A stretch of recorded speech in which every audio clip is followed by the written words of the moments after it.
Audio 2 युग यज्ञ पद्धति, लेखक पंडित श्रीराम शर्मा आचार्य। 4 संकल्प सूत्र धारणम। 4.1 प्रेरणा।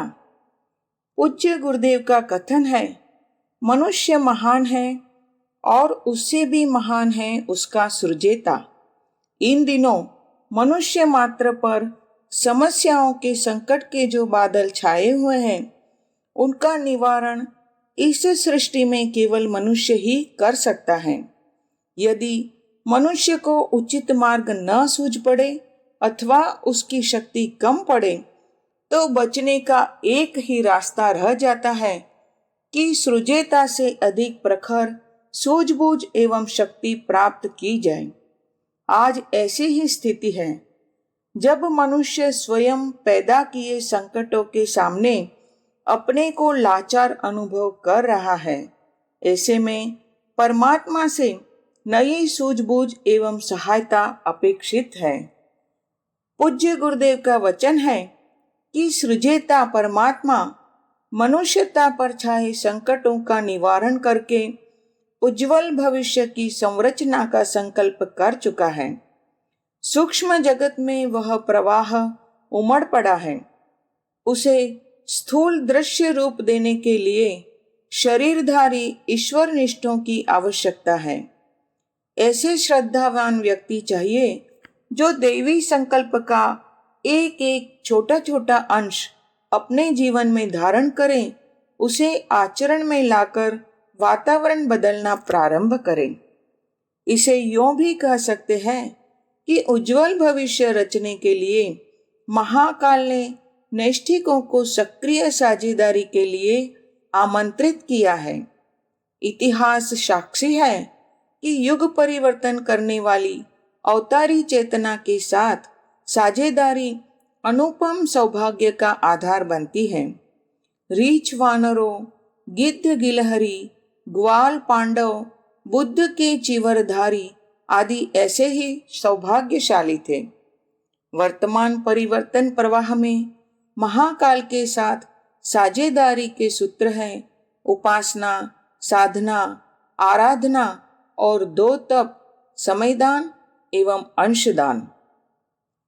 4.1 उपासना अर्थात पास बैठना।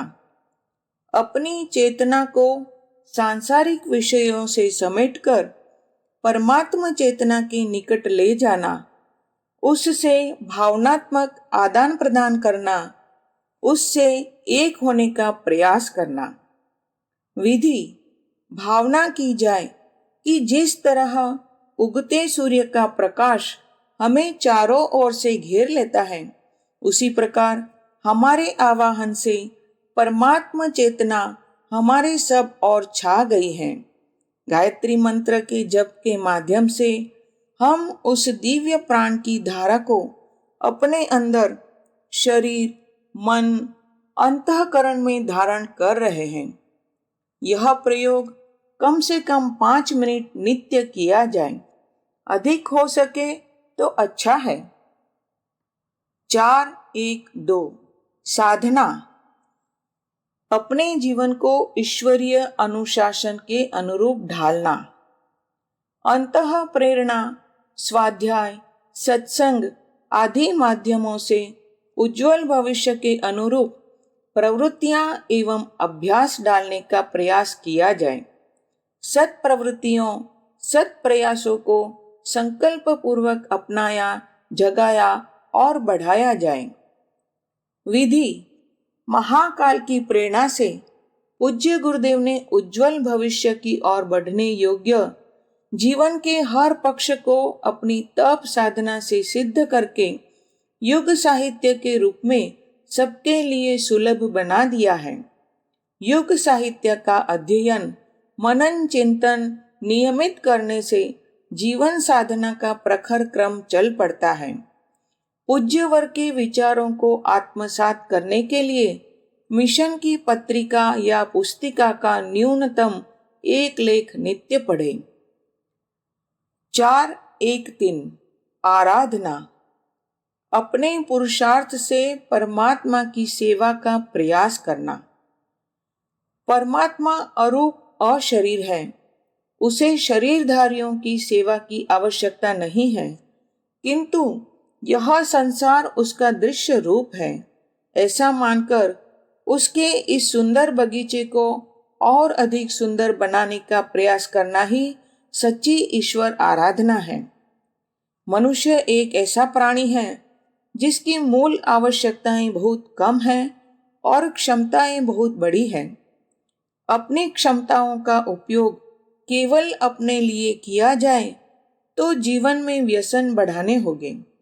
इसलिए मानवीय क्षमताओं का भरपूर प्रयोग करने के इच्छुक समझदारों के लिए एक ही रास्ता रह जाता है कि अपनी शेष क्षमताओं का उपयोग ईश्वर आराधना, सेवा साधना के लिए ही करें।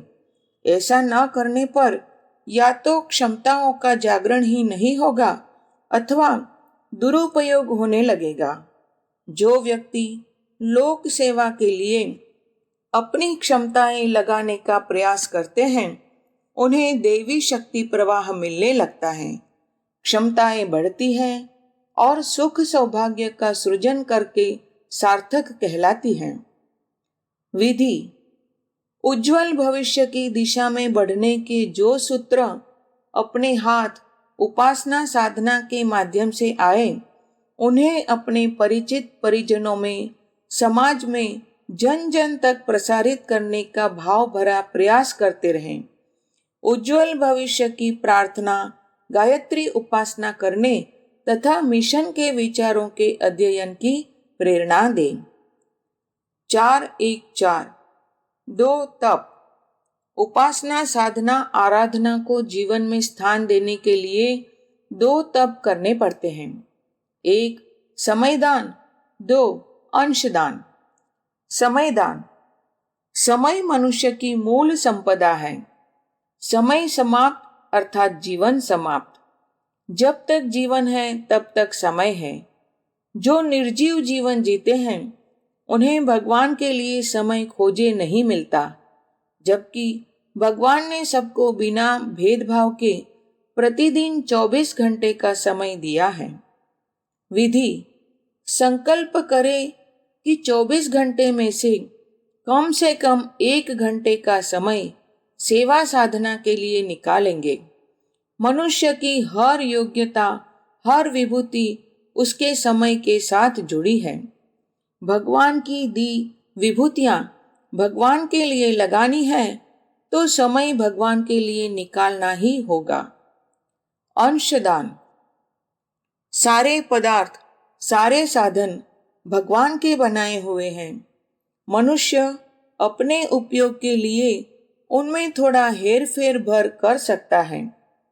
परमात्मा के बनाए साधन, परमात्मा की दी विभूतियों के सहारे हमने अपने अधिकार में ले रखे हैं। उनका एक अंश भी भगवान के निमित्त न निकाल पाना स्वयं अपने दुर्भाग्य को न्योता देना है। विधि: संकल्प करें कि सत साहित्य प्रसार के लिए न्यूनतम 50 पैसा प्रतिदिन अवश्य निकालेंगे। जिनसे बन पड़े वे एक दिन की आजीविका दें। 4-2 क्रिया और भावना: उज्जवल भविष्य की रचना के लिए, महाकाल के साथ साझेदारी के लिए उपासना साधना आराधना, समयदान एवं अंशदान के संबंध में जो व्रत लिए हैं उनका संकल्प ग्रहण करना है। साझेदारी के इच्छुक व्यक्ति संकल्प सूत्र कलावा बाएं हाथ में ले दाहिने से उसे ढंक ले संकल्प करें। हम ईश्वर का अनुशासन स्वीकार करते हैं। ओम ईशानुशासनम स्वीकरोमि। मर्यादाओं का पालन करेंगे। ओम मर्यादाम चरिष्यामि। जो वर्जित है वे आचरण नहीं करेंगे। ओम वर्जनीयम नो चरिष्यामि। संकल्प सूत्र मस्तक से लगाएं और गायत्री मंत्र का एक साथ उच्चारण करते हुए परस्पर बांध लें। अब हाथ जोड़कर प्रार्थना करें, दुहरवाएं। हे महाकाल, उज्जवल भविष्य की रचना के लिए अपने संकल्पों को पूरा करने के लिए हमें उपयुक्त शक्ति, मनोवृत्ति तथा प्रेरणा दे। हे प्रभु, हमारे संकल्प पूरे हो, हम सुख सौभाग्य, श्रेय पुण्य तथा आपकी कृपा के अधिकारी बने। आपसे दिव्य अनुदान पाने और उन्हें जन जन तक पहुंचाने की हमारी पात्रता बढ़ती रहे। निर्देश: व्रत निर्धारण अपने मन में भावना पूर्वक कर लें और उनका निष्ठा पूर्वक निर्वाह करें। 5. कलश पूजनम। 5.1 प्रेरणा। परमात्मा की शक्ति धाराएं, देव शक्तियां विश्व की व्यवस्था बनाने में जुटी रहती हैं। हम लोक मंगल के लिए यज्ञ कर रहे हैं। ऐसे कार्यों में देव शक्तियां अवश्य सहयोग करती हैं। हम उनका आवाहन करते हैं ताकि वे हमें मार्गदर्शन दे, शक्ति दे। क्या हमारे बुलाने से देव शक्तियां आएगी? हाँ, हमारी श्रद्धा भावना और श्रेष्ठ कर्म करने की ललक उनकी कसौटी पर खरी उतरती है तो वे प्रार्थना स्वीकार करती हैं। सभी देव शक्तियों को हम कलश में स्थापित करते हैं। कलश ब्रह्मांड का प्रतीक है। इसमें धारण करने की क्षमता है, पात्रता है और श्रद्धा रूप जल है। विभिन्न प्रकार के देवता एक साथ सहयोग पूर्वक रह लेते हैं, इसीलिए देवता कहलाते हैं। 5.2 क्रिया और भावना। निर्धारित प्रतिनिधि कलश पूजन करें। मंत्रोच्चार के समय सब लोग हाथ जोड़कर मन ही मन प्रार्थना करें। हे देव, हमारी श्रद्धा निखारें। हे देव, सत्कार्य करने की हमारी प्रवृत्ति उभरे। हे देव, भिन्न भिन्न स्वभावों और भिन्न भिन्न योग्यताओं को सत्कार्यों के लिए एकजुट होना सिखाएं। ओम कलशस्य मुखे विष्णुः कंठे रुद्रः समाश्रितः मूले त्वस्य स्थितो ब्रह्मा मध्ये मातृगणः स्मृतः कोक्षो तु सागरः सर्वे सप्तद्वीपा वसुन्धरा ऋग्वेदोऽथ यजुर्वेदः सामवेदो यथर्वणः अंगेश्च सहिताः सर्वे कलशन्तु समाश्रिताः अत्र गायत्री सावित्री शान्तिपुष्टिकरी सदा त्वयि तिष्ठन्ति भूतानि त्वयि प्राणः प्रतिष्ठितः शिवः स्वयं त्वमेवासि विष्णुस्त्वं च प्रजापतिः आदित्या वसवो रुद्रा विश्वे देवाः सपैतृकाः त्वयि तिष्ठन्ति सर्वेऽपि यतः कामफलप्रदाः त्वत्प्रसादादिमं यज्ञं कर्तृर्मीहे जलोद्भव सान्निध्यं कुरु मे देव प्रसन्नो भव सर्वदा।